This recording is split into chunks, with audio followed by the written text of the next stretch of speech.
दुपारच्या वेळेस बनवली मी मस्त अशी कॉफी. तर कॉफी थोड्या वेगळ्या पद्धतीने करते मी. 2-3 चमचे कॉफी घ्यायची, साखर घ्यायची, थोडंसं गरम पाणी घालायचं आणि पेल्यामध्ये कंटिन्यू फेटत राहायचं. एवढं सगळं होतंय तोपर्यंत एका साइडला दूध गरम करायला ठेवायचं.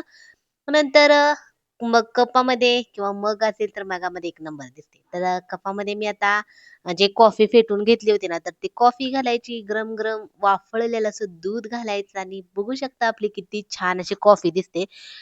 तुम्ही जर कॉफी चहासारखी करत असाल ना, तर तसं न करता अशा पद्धतीने करा. फक्त फेटायला जरा वेळ द्यायला लागतोय बरं का. एक 10 मिनिटं तर कंटिन्यू फेटत बसायला लागते. मग अशी कॉफी छान अशी आपली कॉफी होते आणि ही कॉफी ना अगदी विकतची कॉफी असते ना, तशी टेस्ट लागते. त्यामुळे मी कधी पण कॉफी करायला लागले का अशा पद्धतीनेच करत असते आणि तुम्ही अशा पद्धतीने केली नसेल ना, तर एकदा नक्की ट्राय करा. तर दुपारच्या वेळेस केली होती. संचिता चालला होता आमच्या होमवर्क. चला म्हणलं आता गरम-गरम कॉफी आपण पिऊया.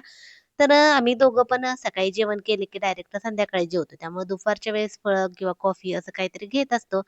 तर या तुम्ही सगळेजण मस्त अशी गरमागरम कॉफी प्यायला तुम्हाला कॉफी प्यायला आवडत असेल तर. तर संचित आमचा खूप थंड झाल्यानंतर पित असतो आणि होमवर्क झाला होता व्हाईट बोर्डवर असाच काहीतरी टाईमपास सुरू होता. सगळा टाईमपास झाला की नंतर मग आम्ही आणले होते बोंबील आणले होते. त्यामध्ये हे बोंबील असं हवेला सुकवायला ठेवले होते आणि सुकट पण होते. सुकट मी पातेल्यात नाही सॉरी काय म्हणतो आपण ह्याला पाटीमध्ये काढून ठेवली होती. संचित साहेबांचा आमच्या फेविकॉल वाया कसा घालवायचा, तर हे संचित शिकवतोय आमचा. तर उगाचच पेपर घेतला, पेपरवर फेविकॉल ठेवला होता आणि सगळा वाया घालवत होता आणि मला असं म्हणत होता, की "मी काय वाया घालवत नाही, स्टार करते." चला असू द्या. तुम्हाला मिनी ब्लॉग कसा वाटला नक्की सांगा. चला तर मग बाय.